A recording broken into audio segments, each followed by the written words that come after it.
Namaskar everyone. I welcome you all to our YouTube channel of Intellect Educate Academy. So today we will discuss some very important MCQs, some very important questions on biology for the upcoming HP TET exam. And even not only for this TET exam, ये biology के अभी जो हम questions discuss करने वाले हैं ये questions आप कोई भी एग्ज़ाम लीजिए, कम्पिटिटिव एग्ज़ाम जिसमें वहाँ पे बायोलॉजी का सेक्शन रहेगा, बायोलॉजी का सिलेबस रहेगा, तो आपको वहाँ पे भी ये हेल्पफुल होंगे. So let us start with our first question, that is the animals in which the body cavity is absent, it is known as. उनको क्या बोलते हैं, हम उन एनिमल्स को क्या बोलते हैं जिसमें बॉडी कैविटी एब्सेंट रहती है. तो पहले ये जानना ज़रूरी होगा कि जिन एनिमल्स में जिनकी बॉडी कैविटी की बात की जाती है इसको क्या बोलते हैं. इसको हम बोलते हैं सिलोम. तो body cavity in the animals it is called as the coelom. So it means जिन एनिमल्स में अगर ट्रू बॉडी कैविटी होगी तो उन एनिमल्स को सिलोमेट कहेंगे. तो पहला ऑप्शन सीधा यहाँ पे गलत हो जाता है, because we have to choose the one where it is absent. Second option पे चलते हैं जिसमें लिखा गया है ए सिलोमेट्स. तो यहाँ पे ए सिलोमेट ऑप्शन दिया जाता है. वहाँ पे हम जब भी कभी आप पढ़ते हो कहीं पे ए सिलोमेट्स या ए सेलुलर पढ़ते हैं, it means without cell. A का मीनिंग होता है without. So B option is the right option here, that is the acoelomate organisms. चलिए आगे भी पढ़ते हैं. C option that is the pseudo coelomates. Pseudo coelomates, pseudo means the false. तो if pseudo means false it means organisms यहाँ पे जो सी में आते हैं सीडोसिलोमेट्स, ये वो ऑर्गेनिज्म रहेंगे जिनमें फॉल्स बॉडी कैविटी होती है. तो फॉल्स बॉडी कैविटी बेसिकली कैसी होती है, जिसमें बॉडी कैविटी होती है that is not lined by the mesoderm. अब एक और एस्पेक्ट यहाँ पे सामने आता है. इट मीन्स सिलोमेट्स में, सिलोमेट्स वही ऑर्गेनिज्म होंगे जिनमें जो भी बॉडी कैविटी अंदर होगी उसको उसकी अगर कोई अलाइनमेंट करता है, if the body cavity is lined by mesoderm then only the organisms they are termed as the coelomates. तो सीडोसिलोमेट्स बॉडी कैविटी रहेगी लेकिन उसकी लाइनिंग उसकी लाइनिंग मीजोडर्म लेयर नहीं करने वाली यहाँ पे. तो इसमें हम निमेटोड्स को पढ़ते हैं, are they are called as a wild animals. No, it is wrong here. So the correct option, the correct option here is it is the acoelomates where the body cavity it is absent. Okay, so move on to the second question, that is the voluntary muscles are also called as. अब voluntary muscles को क्या बोलते हैं, आइए एक चीज़ यहाँ पे देखते हैं कि कुछ वॉलंटरी मसल्स होते हैं और कुछ इनवॉलंटरी मसल्स होते हैं. ठीक है, अब वॉलंटरी मसल्स और इनवॉलंटरी मसल्स में हम इसके इस टर्म के ग्रामेटिकल मीनिंग पे ही जाते हैं. वॉलंटरी है ना, वॉलंटरी का मीनिंग क्या रहेगा, हम जो भी उसका इंग्लिश मीनिंग है हिंदी में हम उसका अनुवाद करते हैं कि वॉलंटरी मीन्स आप कुछ भी सर्विसेज अगर वॉलंटरली कर रहे हो, है ना, it means they are the voluntary actions, है ना. आपने हाथ में फ़ोन पकड़ के अभी आप अगर देख रहे हो इस वीडियो को, तो वो मोबाइल को पकड़ा हुआ है, इट मीन्स आपके हाथ में मसल्स है ना, स्केलेटन वो इन्वॉल्व है इसमें और वॉलंटरी एक्शन है. इसे अभी नीचे छोड़ दीजिए तो वॉलंटरी आप उसे छोड़ने वाले हो ना. मैं कोई बात कर रहा हूँ, मैं बोल रहा हूँ, वॉलंटरी बोल रहा हूँ.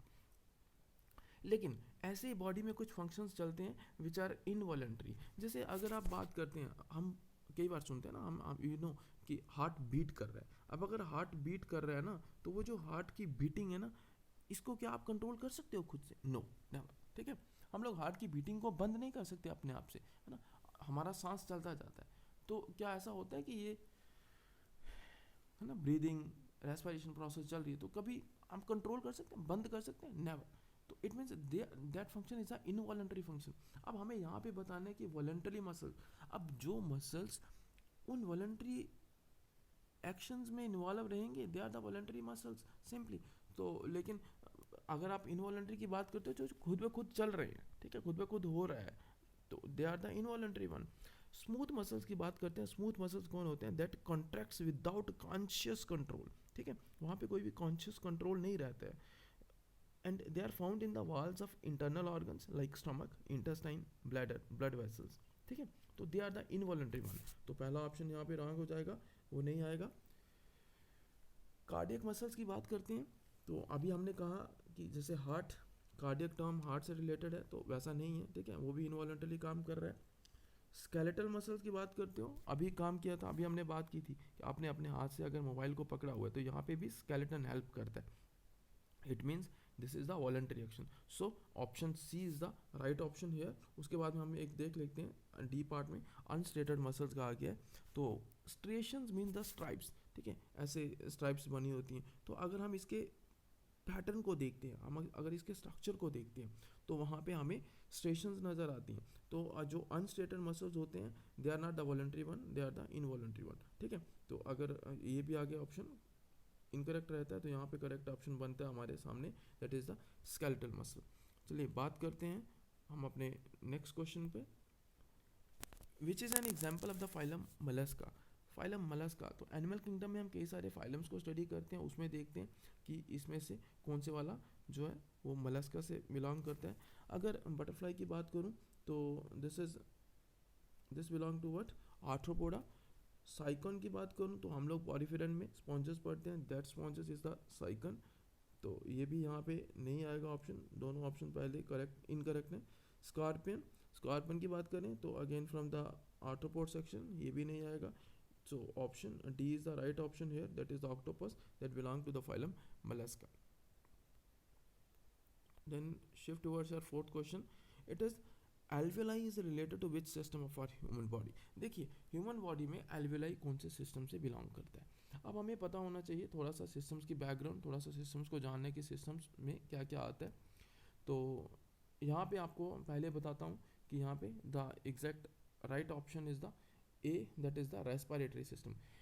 So see, our chief respiratory organ in our body, that is the lungs. तो if the lungs are the chief respiratory organs in our body, और अगर lungs के हम स्ट्रक्चर की बात करते हैं तो lungs में कहीं alveoli रहते हैं, ठीक है. आपने कभी वो हम एक डायग्राम ऐसे करके पढ़ते थे जिसमें यहाँ पे लंग्स ड्रा हुए होते थे, तो उसी में हमने कभी बचपन में भी देखा होगा वो साइंस की बुक में, उन लंग्स में यहाँ पे कहीं हम लोग alveoli का स्ट्रक्चर, ठीक है, इस तरीके से कुछ alveoli का स्ट्रक्चर हम लोग डिस्कस करते थे. This is what the alveoli is. So alveoli is related with the respiratory system. Reproductive system में नहीं आता है ये, ठीक है. नर्वस सिस्टम में नर्वस सिस्टम का पार्ट नहीं है, एक्सक्रीटरी सिस्टम का पार्ट नहीं है. So the right option is the respiratory system. Then is the fifth question, myopia. It is a defect of eyes, it is also known as, ठीक है. इसे और हम क्या बोलते हैं अगर हम मायोपिया की बात करते हैं तो यहाँ पे ऑप्शंस आपके सामने हैं. Far sightedness, near sightedness, astigmatism, night blindness. तो which is the right option. See अभी हम थोड़ा सा और इसके एस्पेक्ट्स को जानते हैं कि बेसिकली ये फार साइटेडनेस क्या रहेगा, नियर साइटेडनेस जैसा नाम है, ठीक है. सबसे पहले थोड़ा सा जिस तरीके से वो नाम जो भी होता है, जो हम टर्म को पढ़ते हैं उसका मीनिंग सोचिएगा, उसके बाद में उस क्वेश्चन को सॉल्व करना इजी हो जाता है. If you talk about the far sightedness means far दूर के लिए, साइटेडनेस नज़र, ठीक है, दूर की नज़र. तो दूर की नज़र शायद यहाँ पे थोड़ी सी सही रहेगी, उसमें कोई प्रॉब्लम नहीं होने वाला. लेकिन अगर आप नियर बाई देखने की कोशिश करते हो तो वहाँ पे थोड़ा सा प्रॉब्लम हो सकता है. So this far sightedness means what, vision for the distant objects is better than the near ones, ठीक है. दूर अगर आप नज़र करते हो तो वो हो सकता है सही दिखे, लेकिन पास वाला थोड़ा सही नहीं दिखने वाला. So this farsightedness, it is called as the hypermetropia, or it is also known as the hyperopia. Okay, it is called as the hyperopia or hypermetropia. तो myopia ये नहीं है. Second part is the first option wrong हो जाता है. Second part is the near sightedness, ठीक है. Near sightedness में क्या आता है कि जो डिस्टेंट ऑब्जेक्ट्स होते हैं दे अपीयर ब्लर्ड, ठीक है. वो हमें थोड़ी सी ब्लर्ड नज़र आती हैं, जैसा कि नाम बता रहे हैं नियर साइटेडनेस, है ना. पास का आसानी से हो सकता है देख सकते हैं, लेकिन दूर का नहीं देख पाएंगे. एग्जैक्टली वो ब्लर नज़र आएगा. So myopia means exactly this one. So option B is the right option here. हम आगे के पार्ट्स को भी थोड़ा सा डिस्कस कर लेते हैं. एस्टिग्मेटिज्म क्या होता है. इट मीन्स इसमें क्या होता है एस्टिग्मेटिज्म में, the light rays they fail to converge in a single focal point, ठीक है. जो लाइट रेज आती हैं वो एक सिंगल फोकल पॉइंट में कन्वर्ज नहीं होने देती हैं. This is again a defect in the eyes, ठीक है. अगेन ये भी थोड़ी सी प्रॉब्लम रहेगी. तो उसके बाद में हम नाइट ब्लाइंडनेस में पढ़ते हैं. नाइट ब्लाइंडनेस में क्या आता है, it is the inability to see in dim light, ठीक है. डिम लाइट में नहीं देख पाते हैं. तो अगर डिम लाइट में कोई नहीं देख पाता है तो उसको नाइट ब्लाइंडनेस की प्रॉब्लम होती है. And this is mainly due to the deficiency of the vitamin A. Okay, ये विटामिन ए की डेफिशिएंसी से होता है. जिसे रेटिनल डिसऑर्डर भी कहा जाता है, इसी को मून ब्लाइंडनेस भी कहा जाता है। सो हमारे क्वेश्चन के अकॉर्डिंगली यहाँ पे जो राइट ऑप्शन है that is B part, it means near sightedness. Okay, इसको डिलीट करके एक बार फिर से बताते हैं, B part is the right option है। Then come towards the sixth question, it mean where it is asked which plants have root nodules. Exactly, okay. अब रूट नोड्यूल्स क्या होते हैं, ठीक है। आप कभी कभी अगर गार्डनिंग करते हैं, किचन गार्डनिंग करते हैं, कहीं पे भी अपने घर में भी कुछ प्लांट्स लगाते हैं कई बार हम, तो वहाँ पे क्या देखते हैं, उन प्लांट्स की रूट्स में अगर ऐसा कुछ ये प्लांट होगा, इसकी रूट्स होती हैं, तो उन रूट्स पे नोड्यूल्स, गांठों की तरह कुछ बने होते हैं स्ट्रक्चर, ठीक है। They are called as the root knots और they are the root nodules. Root nodules, अगर नोड्यूल्स में भी कंफ्यूज नहीं होना है, वहाँ पे भी दो तरह की आती हैं, कुछ रूट नॉट निमेटोड बनाते हैं, ठीक है, वो लेकिन प्रॉब्लम होता है। और अगर रूट नोड्यूल्स में आप कुछ प्लांट्स और होते हैं जो जिनमें रूट नोड्यूल्स बनती हैं, नॉट्स बनती हैं, लेकिन वो बेनिफिशियल रहता है प्लांट्स के लिए, and they plants they are termed as the leguminous plants, ठीक है, legumes, leguminous plants. So option B is the right option here. A में आते हैं पैरासिटिक प्लांट्स, तो ये नहीं रहेगा, ठीक है, because we are talking about the root nodules. तो प्लांट्स में आता है, लेकिन वहाँ पे कुछ पैरासाइट्स अटैक करते हैं, उनमें भी बनती हैं, दैट इज अनदर केस, ठीक है। यहाँ पे हम उसको पैरासिटिक प्लांट नहीं बोलेंगे, लेकिन it means leguminous plants is the right option है। Then let us see about the C option, it is the epiphytic plants. ये कौन से प्लांट होते हैं जो बेसिकली किसी और प्लांट के ऊपर ग्रो करते हैं, लेकिन वो पैरासिटिक वहाँ पे नहीं होते हैं, ठीक है। They are going to derive the moisture and nutrients from the air as well as the rain, ठीक है। तो such plants are the epiphytic plants, तो ये भी नहीं होंगे क्योंकि इनमें रूट नोड्यूल्स आपको नहीं देखने को मिलती हैं। Then is the aquatic plants, वहाँ पे भी नहीं देखने को मिलती हैं। So option B is the right option here, that is the leguminous plants. Let us move towards the seventh question, in plant cells photosynthesis takes place in. तो plant cells में फोटोसिंथेसिस कहाँ पे होता है, again very simple question I think so, it is the option A is correct one, that is the chloroplast. Chloroplast में एक green pigment chlorophyll देखने को मिलता है, तो हमें पता है कि फोटोसिंथेसिस प्रोसेस में क्लोरोफिल काम करता है, क्लोरोफिल की प्रेजेंस में फोटोसिंथेसिस होता है। So A option is the right option. Ribosome की बात करें तो ribosomes they are associated with the protein synthesis. Nucleus की बात करते हैं, वहाँ पे डीएनए आरएनए का कॉन्सेप्ट आप लोग पढ़ते हो। Mitochondria which is the powerhouse of the cell, so option A is the correct option है। In question number 8, it is asked the primary function of RNAs. So RNA का primary function क्या होता है, ठीक है। RNA, DNA, deoxyribonucleic acid, ribonucleic acid आप पढ़ते हो। तो अभी RNA बेसिकली क्या काम करता है, ठीक है। फोटोसिंथेसिस होगा, रेप्लिकेशन होगा, ट्रांसलेशन होगा, ट्रांसक्रिप्शन होगा, क्या होगा। चलिए अभी यहाँ पे हम थोड़ा सा और डिस्कस करते हैं। इसमें एक टर्म आती है that is the central dogma, ठीक है। इस सेंट्रल डोगमा में तीन प्रोसेसेस आती हैं, they are the replication, transcription and translation. Basically replication पहले आती है, then comes the transcription and then comes the translation, okay. Replication में क्या बनता है, रेप्लिकेशन में DNA to DNA, DNA to DNA, DNA DNA DNA बनता है, ठीक है। और उसी डीएनए का आरएनए में कन्वर्शन होता है ट्रांसक्रिप्शन में, एंड देन वही आरएनए प्रोटीन बनाता है in the process, by the process of the translation, ठीक है। तो this all is included in a single term, that is a central dogma। एक ही कॉन्सेप्ट में से लेके आते हैं। अब यहाँ पे क्वेश्चन पे आते हैं, that is a primary function of the RNAs। देखिए मेरी इसी बात से आपको ये चीज़ क्लियर होनी चाहिए कि आरएनए का प्राइमरी फंक्शन क्या रहेगा। हम यहाँ पे पढ़ रहे हैं, मैंने आपको सेंट्रल डोगमा में तीन चीज़ें बताई, one is the replication, other one is second one is the transcription, okay, this is TC transcription, और थर्ड वन ट्रांसलेशन टीएल।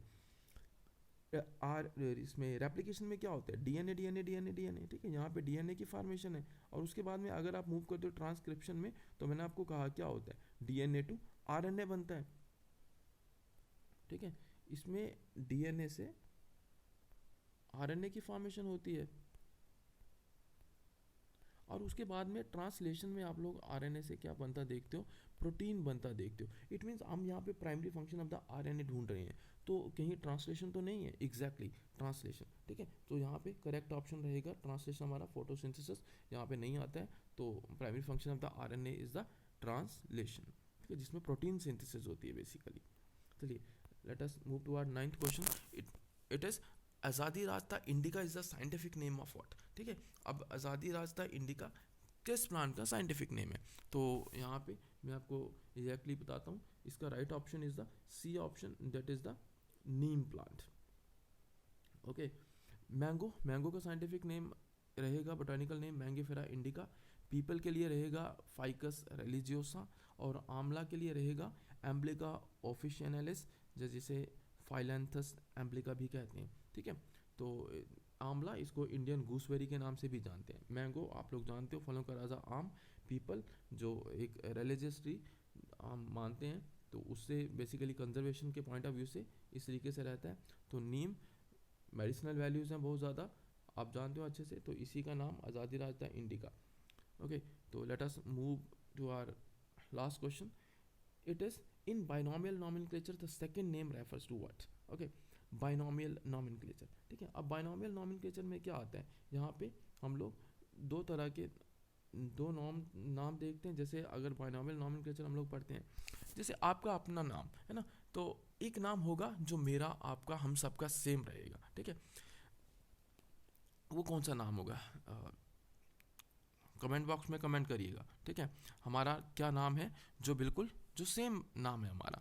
तो आइए यहाँ पे हम बात करते हैं अभी वापस। मैं वो आपको यहाँ पे नहीं बताऊँगा, मैं आपका कमेंट देखूँगा, आप क्या कमेंट करते हो, कि whether you are going to comment the exact answer और नॉट, कि हमारा क्या नाम है, जो मेरा भी नाम है आपका भी नाम है, हम सभी का नाम एक ही नाम है, वो कौन सा नाम है, ठीक है। वो आपने बताना है। जितने भी व्यूअर्स यहाँ पे इस वीडियो को देखेंगे, तो उनका भी वही नाम है, मेरा भी वही नाम है, आपका भी नाम है, वो कौन सा नाम है ना। That comes under this category, that is the binomial nomenclature. अब हम यहाँ पे बात करते हैं किसी और का नाम। जैसे अभी हमने पढ़ा था आज़ादी रास्ता इंडिका, तो वो एक आज़ादी रास्ता, दूसरा इंडिका, ठीक है। ये यहाँ पे आपने दो नाम देखे थे, ठीक है, दो नाम देखे, उसी वो जो first name and the second name. अभी यहाँ पे क्वेश्चन किया गया है what the second name refers to, इसको क्या बोलते हैं, ठीक है। Whether it is called as a सब species, it is called as a class, it is called as a species, it is called as a genus. तो the exact answer is the correct answer, correct option is C, that is the species. This is basically the species. And what is genus? This is the genus आज़ादी रास्ता, ठीक है। तो class या हम hierarchy में पढ़ते हैं, फाइलम के बाद में आप लोग कहीं क्लास पढ़ते थे। सब स्पीशीज, स्पीशीज के बाद में भी कोई और अगर एक और आगे ऐड किया जाता है, दैट इज अ सब स्पीशीज। तो this second name, this refers to the specific name species. So these are very important questions from your MCQ section, from the biology section. Thanks a lot, thanks for watching, take care. Hope you like this video, you like these MCQs. So बने रहिए हमारे साथ, पढ़ते रहिए। Wish you all the very best, और channel को subscribe ज़रूर करिएगा, शेयर भी करिएगा। Thank you so much, take care.